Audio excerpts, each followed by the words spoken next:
Nosso assunto agora é saúde. Mais de 3 mil pacientes no Piauí já foram beneficiados com tratamento de varizes. Um procedimento agora feito de forma gratuita e sob a coordenação da Secretaria Estadual de Saúde. Nós vamos conversar com o superintendente de média e alta complexidade, Dirceu Campelo. Na verdade, foram 3.296 pacientes, esse é o número correto, de 56 municípios que até o momento fizeram esses procedimentos. Superintendente, isso dá 100 pacientes por dia, né? Em um mês, em 56 municípios, com acesso a um tratamento que não era tão fácil de se obter de forma gratuita, através do Sistema Único de Saúde. Eu queria que o senhor explicasse um pouco sobre a escleroterapia, que tratamento é esse, quais as vantagens de fazer esse tratamento e como ter acesso a ele. Bom dia. Bom dia, Cíntia, bom dia a todos os telespectadores.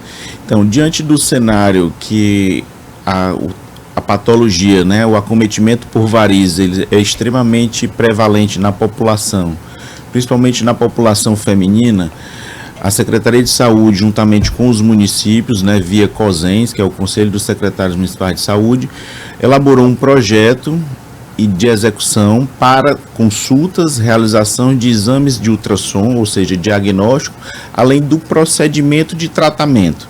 Qual é a grande diferença desse procedimento? Ele é feito 100% a nível ambulatorial, ou seja, as pacientes que precisam passar por esse procedimento, conhecido como aquele tratamento de espumas, ele é feito sem precisar de internação hospitalar. Então foi feito todo esse levantamento, a gente tem um percentual, praticamente isso acontece aqui na capital, então a gente tem um percentual grande de pessoas que precisam realizar esse procedimento ao longo de todo o estado. Então, diante desse levantamento, a gente conseguiu recursos via Ministério da Saúde, toda a bancada federal, para a execução de em torno de 10 mil procedimentos cirúrgicos, né, 10 mil procedimentos de escleroterapia nessas mulheres e homens acometidos. Lembrando, né, superintendente, que não é apenas estético, né? Tem alguns casos em que realmente há uma necessidade, até urgente por vezes, de se fazer um procedimento. E em meio a tanta ausência de assistência médica para a população como um todo, eu digo ausência, a própria população que às vezes não consegue fazer seus exames de rotina, por exemplo, pode parecer a princípio que a gente está falando aqui de uma questão estética, e não é só disso. Eu estou vendo aqui os dados que mais de 529 mil mulheres brasileiras foram internadas entre 2013 e 2022, e é um número, meio milhão de gente internada para tratamento de varizes, né? Então eu queria também que o senhor explicasse sobre isso. Qual é a indicação? Quem pode procurar? Então, Cíntia, na verdade, as varizes, que são aquelas veias tortuosas que aparecem de maneira superficial, mas aquilo reflete também o que acontece de maneira interna, ali na perna principalmente, elas são vasos que perderam a sua funcionalidade. E isso predispõe a alguns sintomas, como dores, aquela sensação de cansaço nas pernas, mas também pode predispor a, inclusive, eventos de trombose venosa profunda, que é bem mais grave, e também tromboembolismo pulmonar, que é quando acontece uma trombose a nível pulmonar. Então, às vezes, aquele vasinho tortuoso tem sangue parado ali, aquilo predispõe a formar coágulos, e aquele coágulo, além de acometer a perna dos indivíduos, pode acometer também a nível pulmonar, subir, deslocar e provocar embolia pulmonar, que é um evento extremamente grave e que tem uma alta taxa de desfecho desfavorável. Ou seja, a estética, ela é um suplemento, né? Na verdade, aquilo ali é um tratamento necessário que incomoda as pacientes, sensação de dor, sensação de incômodo, de peso nas pernas, vermelhidão, e além da parte estética, né? Que isso faz com que algumas mulheres, por exemplo, evitem alguns tipos de vestimenta porque incomodam. Às vezes os vasos são bastante tortuosos, calibrosos, e as mulheres ficam incomodadas e evitam usar roupas para que a mostrem, né? Então isso, de fato, é uma patologia extremamente prevalente e que acomete as pessoas e que leva a muitos sinais e sintomas desagradáveis. E como é que faz para ter acesso a esse tratamento? Olha, A porta de entrada do Sistema Único de Saúde são as unidades básicas de saúde. Então, esses pacientes que já foram realizar esse tratamento, consultas, ultrassons e a escleroterapia em si, já aconteceu na região de Paulistana, né, e território, na região de Picos e todas as cidades circunvizinhas, além de Valença. Atualmente estamos na região da planície litorânea, ou seja, em Parnaíba e as cidades cuja Parnaíba é a sede do território. Na sequência iremos para Terezinha, Piripiri, nos Cocais, Campo Maior, Carnaubás, Teresina, Floriano, Uruçuí, Bom Jesus, São Raimundo Nonato, ou seja, todos os territórios de saúde. As pessoas que porventura tenham varizes, né, tenham esses vasos, sejam acometidos por essa patologia, devem procurar a unidade básica de atendimento, a unidade básica de saúde, para um primeiro atendimento e a triagem, para que de fato aquela população que porventura tenha indicação e passe pela consulta quando acontecer, né, esse procedimento for acontecer na sua região de saúde, ou seja, a porta de entrada é a unidade básica de saúde e o paciente também pode procurar a sua Secretaria Municipal de Saúde. Estamos num momento de transição de gestores, mas a gente está sempre pactuando com o COSENS, com o Conselho Municipal de todos os municípios e saúde dos municípios, para que essa informação chegue de fato aos gestores e à população, que é quem mais precisa. Tá certo, a gente tem até aqui uma foto do procedimento, vou mostrar aqui para vocês, que é exatamente o que o superintendente estava falando, né? São injeções, são aplicações, feito numa clínica, por exemplo. Quanto custa esse tratamento? Cíntia, isso... Tem uma ideia? Particularmente, cada indivíduo mais ou menos em torno de R$3.000, né, dentro da... São várias, né, não é só o procedimento em né? si, só que aqui a gente está falando, além da consulta, a realização de ultrassom, né, que chama ultrassom Doppler venoso, e o procedimento em si. Então, como foi mostrado ali na foto, né, é um procedimento ambulatorial, o paciente não precisa ficar internado, aí no caso, essa pessoa, ela já passou por uma consulta com o especialista, com o cirurgião vascular, além de toda a equipe multiprofissional, enfermeiro, técnico de enfermagem. Essa pessoa, ela foi indicada a realização de um ultrassom para ver a magnitude daquela patologia, né, o quanto que está acometendo esse vaso, essa perna, e foi submetida, está sendo submetida aí na foto, ao tratamento da escleroterapia com o uso de espuma. É localizado o vaso e aquele vaso ele é injetado essa espuma de tal forma que ele fica ali sem funcionalidade e dá tempo ao organismo gerar novos vasos para a circulação acontecer a contento.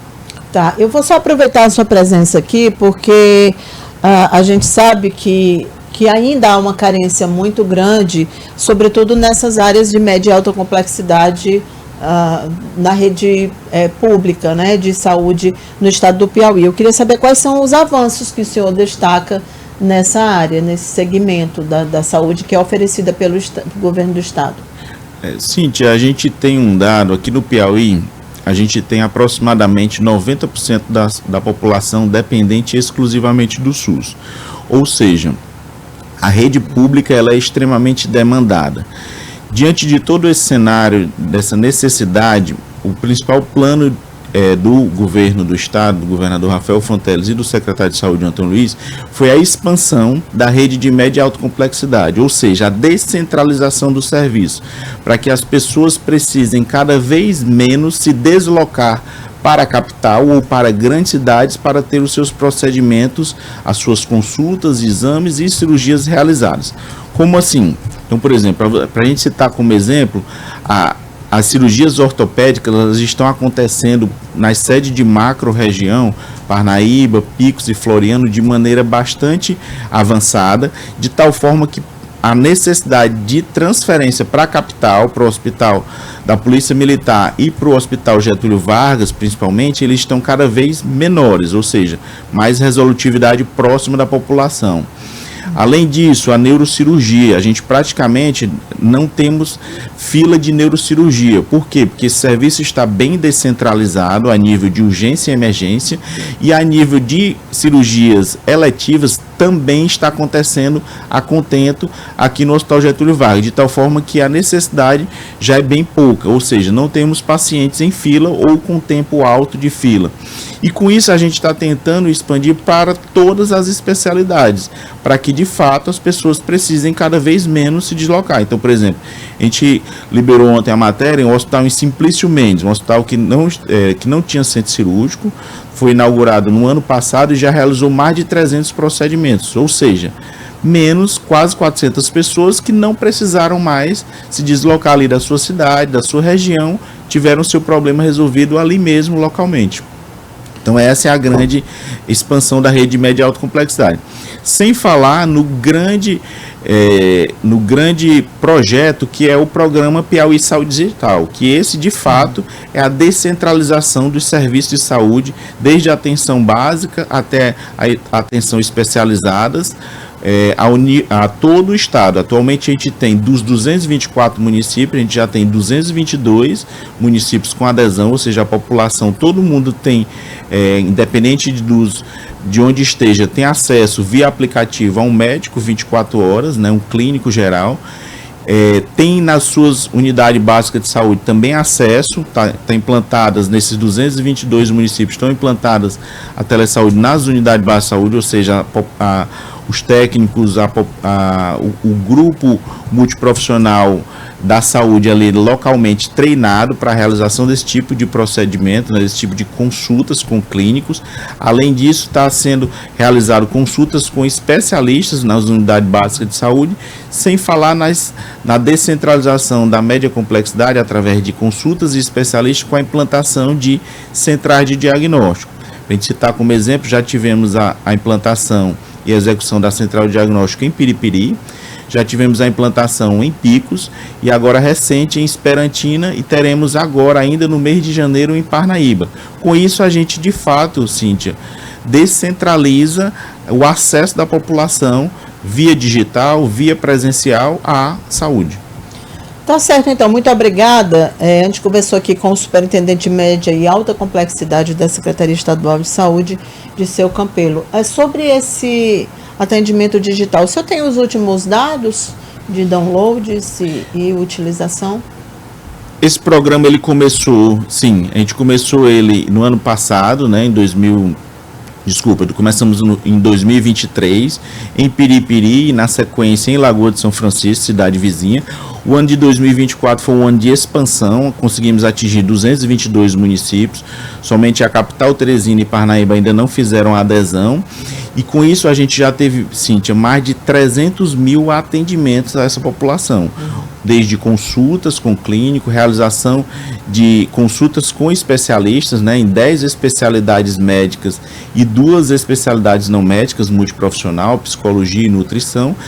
E, além disso, além de consulta com clínico, com especialista, realização de telelaudos, né? Essa plataforma, esse programa, ele está apto a laudar exames que podem ser laudados por telesaúde, ou seja, eletrocardiograma, raio-x, mamografia, tomografia computadorizada. Então, isso tudo na palma da mão, com um rápido tempo de execução, sem perda da informação. Os usuários, eles têm, via aplicativo, via plataforma, acesso a tudo que foi realizado no aplicativo, ou seja, consultas, realização de exames, os telelaudos estão lá, tanto a imagem como os laudos em si. Muito bem, muito obrigada pela presença e um bom dia para o senhor.